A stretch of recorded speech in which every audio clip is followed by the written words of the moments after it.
This fellow says, Stahl adds that some ornithologists call the Hoatzin. A Hoatzin is a bird that lives in South America. They call it the stink bird because it smells so bad. I guess that's how it repels predators. Okay, it just, who'd want to eat it? You know, you get close, I'm hungry, but no thanks. You know, the Hoatzin does not fly long distances. Okay, it's a poor flyer, but it can fly just fine. It's a poor flyer because it has a shallow breastbone. See, birds when they fly, the chest muscles have to be enormous, you know, to be able to fly, flap the wings. So the bone that these muscles attach to has to be very deep to allow for all that. Like you have a breastbone in the center of your chest, but you don't have, it's not real thick, you know, sticking way out, because you don't use those muscles as much as a bird would, obviously. So Archaeopteryx has what's called a shallow breastbone. It's not real deep. It eats leaves, actually. These leaves have to be ground up. It doesn't have any chewing teeth, but so it eats these leaves, and the crop has to chew them up by they swallow rocks. You know, birds even today pick up rocks so they can grind their food up. They look at the Hoatzin and say, wow, this is, you know, a missing link. Well, first place, it's not missing. It's still alive. Okay, you can go down to South America and get them. But it is a poor flyer, but when it's born, when it hatches out of the egg, it has claws on its wings. And it uses these little claws to climb up trees. It can't fly yet, but it climbs around with these little claws on the wings. The swan has claws on its wings. The ibis does, and many birds, he says, have wing claws. They just never make use of them. Archaeopteryx had teeth in its beak. Well, I point out, only 2 known birds have teeth in their beak. Archaeopteryx and what's called the Hesperornis. Most birds do not have teeth. But some fish have teeth. Some don't. Some reptiles have teeth. Some don't. Some mammals have teeth. Some don't. Some of you have teeth. Some don't. Okay? It doesn't prove anything. And obviously, a kindergartner ought to be able to figure it out. If you're going from used to have teeth to don't have teeth, that's not getting better. But that's an example of evolution. They'll say this bird lost its teeth. Well, how is losing something evolution? That's backwards compared to what you need. This one says, this textbook, Hope Biology 94, says the descendants are the birds which evolved about 150 million years ago. Bird feathers evolved from the same scales that protected the dinosaurs so well. Now imagine yourself, high school student, teacher says, for homework tonight, read the following 8 pages and answer the questions at the end of the chapter. You remember in high school, you're going to read those 8 pages reluctantly and answer the questions as quick as you can. And one of the questions is going to be, you know, what did feathers evolve from? You're going to say scales, because that's what they told you in the book. It is so unfair to send students off to war. I mean, if an enemy country attacked the United States, would we send all the 5th graders off to fight them? You don't send 5th graders off to battle. We have a real serious problem with lies in our textbooks, and we're sending the kids off to have to fight against this. The adults ought to be fixing this one. It's very simple. This is not true. So you go to your school board, your county, whoever's selecting your textbooks, and say, look, the information on page 214 is wrong. Let's cut that page out of the book. We'll get into more later on what you can do about the lies in the textbook, some practical steps to attempt to take. Their argument is that feathers came from scales. There are some very serious problems with this argument. And we're going to talk about that after we take a little short break here. But they're teaching that scales turned into feathers. Well, animals today still have scales. Why aren't they turning into feathers? How many animals are alive right now that have scales, would you guess? Billions and billions?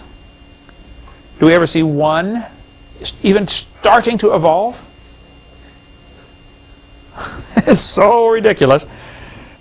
The argument is they have to be related because they're both made from the same material. Feathers are made out of a protein called keratin. Scales are made out of the same protein. So are fingernails. So is hair. What does that prove? Nothing. Okay? This floor is made out of wood. So is the roof. So are the walls. Does that prove that one evolved from the other? No. It proved the guy who built this room, me, chose a common material to do different things. This one we're walking on, and this one is keeping the rain off of us. And this one is keeping the wind out. Okay? You used a common material for different functions. Wood can be used to build a boat. It can be used to build a fire. It can be used for all sorts of things, okay?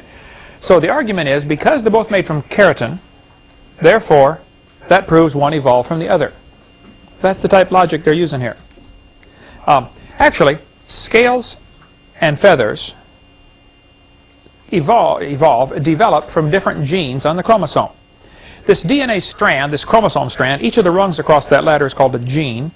Those different genes do different things, okay? A certain section of the gene code tells the reptile to make scales, which is actually just a folded, hard part of skin, okay? The feathers come from a different section of the chromosome. It doesn't come from the corresponding section of the chromosome on the bird like it does on the reptile. At the morphological level, studying this thing scientifically, feathers are traditionally considered homologous with reptilian scales. However, in development, that means as they develop, the genes that code for the feather and the scale are coming from a different part.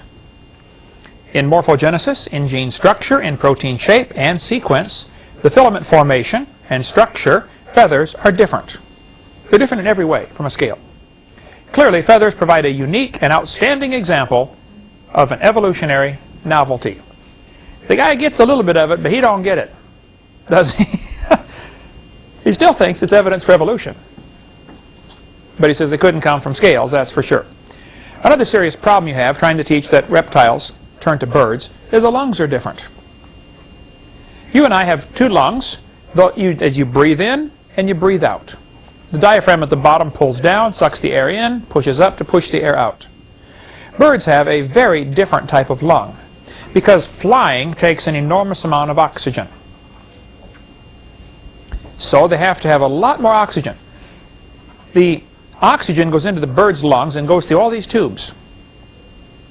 It is totally different. Now, if you're going to go from a reptile-type lung to a bird-type lung, you'd have to have a zillion changes in between the two.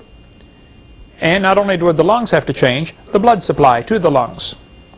The genetic information to supply that change for the next generation has to change. Who's this bird going to marry, or half-bird going to marry? You got all these same problems again. Okay. You probably could list 30 or 40 problems with this. The lung structure is totally different between reptiles and birds. Okay, there's no similarity at all. Another major problem they have, by their geologic column dating, modern birds, exactly like we have today, are found way down here. Lower than the so-called Archaeopteryx.